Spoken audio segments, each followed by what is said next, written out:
Hi, I'm Christy, and I am glad you're here today. Or if you're watching the playback, I'm glad you're here to see the playback. And if you want to join in here in the live, please do so. If you're watching on the playback, there's the comments below. You can feel free to weigh in, ask questions, and get involved. And let's make this a conversation. I wish this wasn't just a one-way. It's kind of hard for me that it's a one-way. I would love if I could see your face and hear your questions. And but you can pipe in with those here if you have questions, and I will try to answer those as I go. So if not, again, use the comments in the playback, and we can go from there. So today is about weighing whether to make changes for next year. So I don't know if you're like me, but at the end of each year, I start to think through how things went this year. Maybe it might be curriculum changes, or it might just be schedule changes, or maybe one little part of what we're doing for the year. But if you are thinking about a new math or a new language arts component, or maybe it's just a little part of maybe spelling or an elective, or different combining structure, or just your schedule, just know that you're not alone. Every year, as I think through 14 years, we're finishing up year 14 here, and as I think through the last 14 years, I think that there were many times that I needed to just do, sometimes just a little bit of a change helped.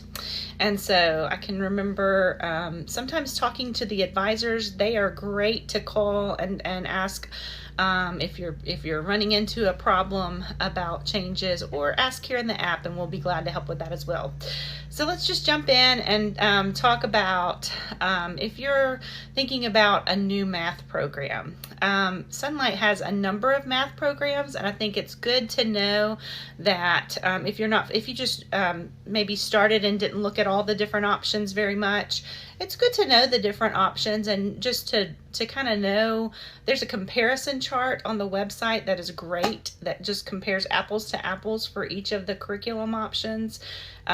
Look through your catalog even after you've made your decision for this year, and kind of get to know the different options, and that way as you're going through, if you run into a roadblock of some sort with one math program, it might be good to explore the options. It might be good in some cases to consider maybe a little tweak. We have supplements for math that I think can be great to help to shore up if there's something that you're struggling with. Maybe your program isn't strong, for example, in word problems, or there's something that you're struggling with in your math program. I think there are little tweaks that you can make. Maybe you started out using the manipulatives and then decided to, forego those for a little bit, and then you're realizing, wow, we really needed to bring those back and get more consistent with using those. I think that can be great to just realize that. And I realized at one point with Horizons, I'll just give you an example. Early in the years, that's what came standard in the package when we first started years ago, was Horizons. And so when I was going through year to year, I think it was around second grade, I was like, this instructor's guide, it's helpful, but I can teach them these things, and I don't really need to use this guide that much. I didn't even need the guide in order to answer for the answer key, because it was so easy at that point. And so I just got in the habit of not using that guide. And then I realized along the way that I was missing out on some key review that they needed. And so then I went through and I highlighted that part that I really did need if there was a key review that they kind of dropped in. It was a spiral method. So when just right before a concept would come back around, they would drop in this little review, and I was missing that, and it was hurting, I could see it in their work. And so, it might be something like that where you need to just kind of say, oh, wait, we stopped doing this and we really need to pick that back up. So try to see if it's something that you can, if there's a little tweak that you can do, or if there's something that you can maybe add to without doing a big change. But, it's okay if there is if you realize, I think, let's see, Katrina C. said that she likes this topic, and that sometimes she found that she might be trying to use a pre-canned approach or a locked-in system of X at a certain age, and we do Y at this next stage, and then, kind of driving herself nuts with that. So I think that I can definitely relate to that, Katrina. I have done the same. I had, I think of math when I think of this, because with my guys, I did start, because we bought a certain math program. So that's, for whatever grade. And so all I had to do was buy the student workbooks, and I didn't have to buy the whole thing over again if I stuck with what we had done with our oldest. But as it turns out, our oldest is a biology major who's very strong in math and has a very mathy way of thinking of things. And he understands math at a deep level, and what works for him is not necessarily what works the best for each one of my guys, who have different strengths and different weaknesses and different ways of seeing things, different ways of learning, and definitely different interests. So I would say it can seem very the path of least resistance. It could, seem easy, like, oh, we do this for third grade because that's what we bought that year, and just stick with that. But I do think that you might want to consider just, possibly change. If you decide to change, it could be a good idea, based on, consider where your kiddos are and what their strengths and weaknesses are.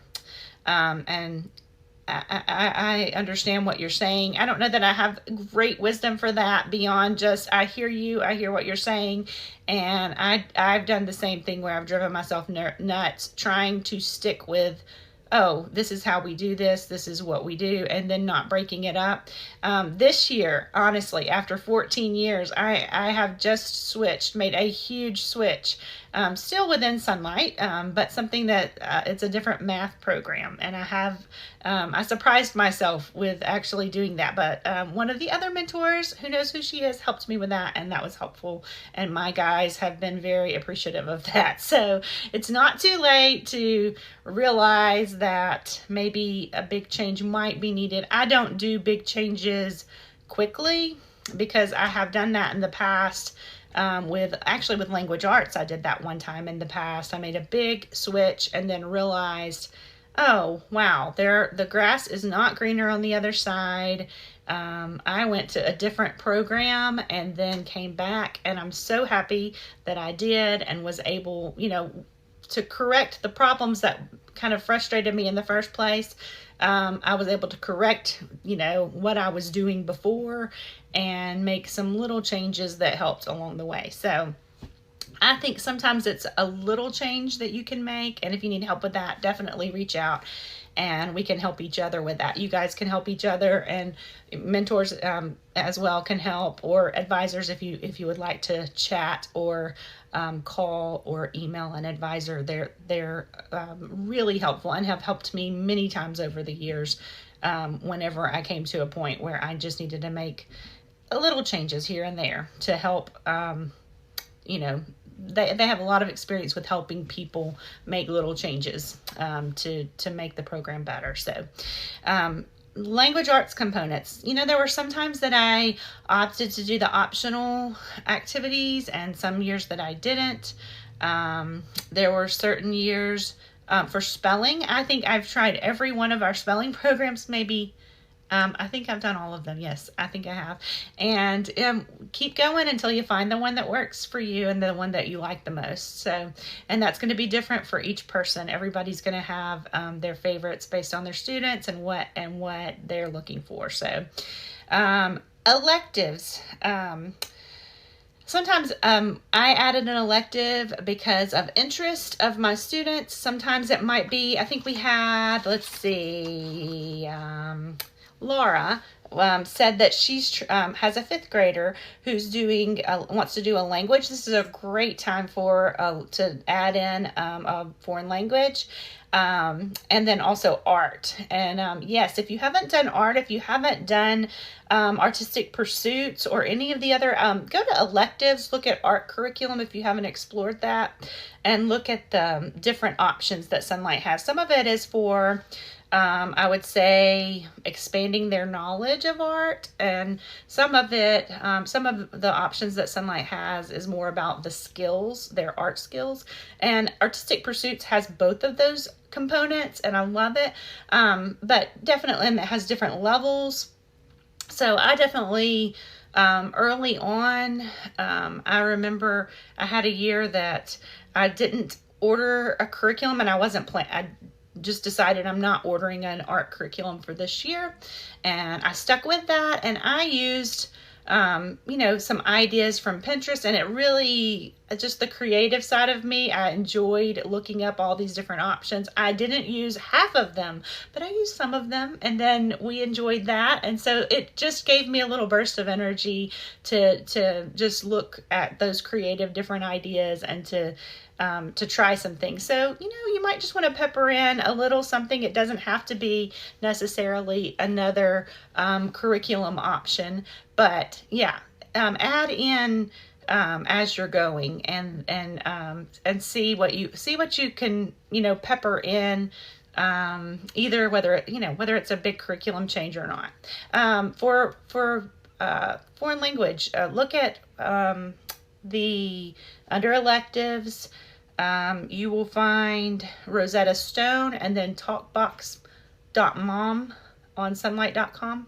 You can find either of those. Those are two different options for new languages, like Laura mentioned for her fifth grader. So check out all the electives. I still find things that I don't know that Sonlight has after all these years. I mean, it's far less now because I'm starting year 15, and hopefully I know the curriculum pretty well. But every now and then I will find something that I'm not familiar with, and I will check it out on the website and be blown away by, wow, I didn't know we had this. And so definitely, if you're looking to make a little change, to add a little something, I had this common thing that I did year after year of going and digging and digging and digging and trying to find an option, because I thought, because my curriculum this year didn't have a certain component, I don't know, I just thought, oh, Sonlight doesn't do this. And then I would find out that the very next year, after I would go out and look at, do all of my research. I love to research. I would go into research mode and go look at all these options. And then I would come back and realize, oh, wow, wait, Sonlight's doing that next year. And I tended to do that. I did that repeatedly. I think related to language arts most of the time. I would think, oh, they need grammar. And I would just assume, oh, Sonlight just does grammar in the copy work and the dictation. They don't do a separate grammar. And then, if you look under grammar on the website, you will find that Sonlight does actually do. There's a lot of options there. So just because it's not scheduled in your level doesn't mean Sonlight doesn't do a certain, component. For example, grammar. Look and see if you can look at next year's sample pages before you mark it off as something Sonlight doesn't have or doesn't do. Someone made a comment and I thought it was a text message and I swiped it away. I'm so sorry. So if you don't mind commenting again, I will get that comment. I'm so sorry. Then also a different combining structure. If your kids, that is a text message, I'm sorry.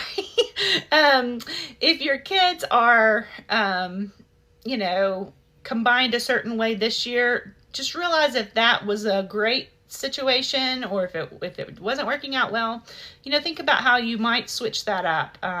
I've done different out of the box things from year to year, and sometimes, like I said, just making a little change helped. And maybe I was trying to combine too much, and I thought, can we bring this back together? And that was helpful at times to do.